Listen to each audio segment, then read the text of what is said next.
They laid her to rest. They cried for her. They said their final goodbyes. But that same night, she opened her eyes. In a quiet African village, where the wind carried stories older than time, and the earth itself was believed to be alive, there lived a young girl named Nkemakonam. Nkemakonam was not like the other young women. While others laughed and played in the open fields, she would sit alone under the shade of an old tree, staring into nothing, or perhaps into something only she could see. Sometimes she would whisper softly, carefully, as if someone was listening. The villagers noticed, of course they did. In a place where every sign meant something, Nkemakonam's silence spoke louder than words. The elders warned her mother. She walks too closely to the spirit world, they said. She listens to voices that do not belong to the living.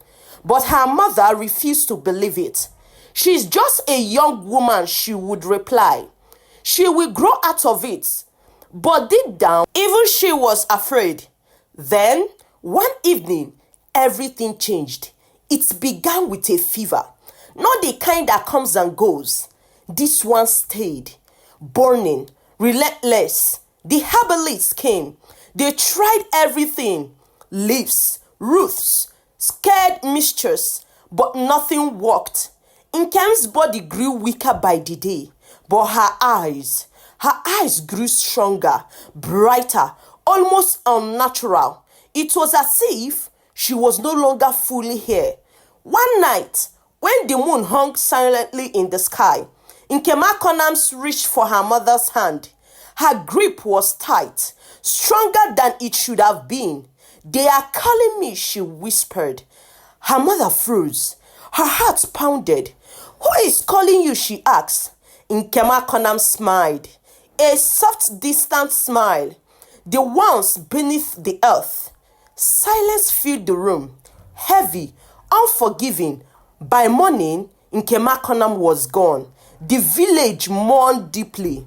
Drums echoed through the air. Women cried. Men bowed their heads in silence. They laid her to rest before sunset. As tradition demanded, the earth covered her body slowly, finally, and that was supposed to be the end. But that night, something impossible happened. Deep beneath the soil, in the cold darkness of the grave, Nkemakonam's fingers moved. A faint breath escaped her lips. Her chest rose. Her eyes opened. And in that darkness, a voice echoed.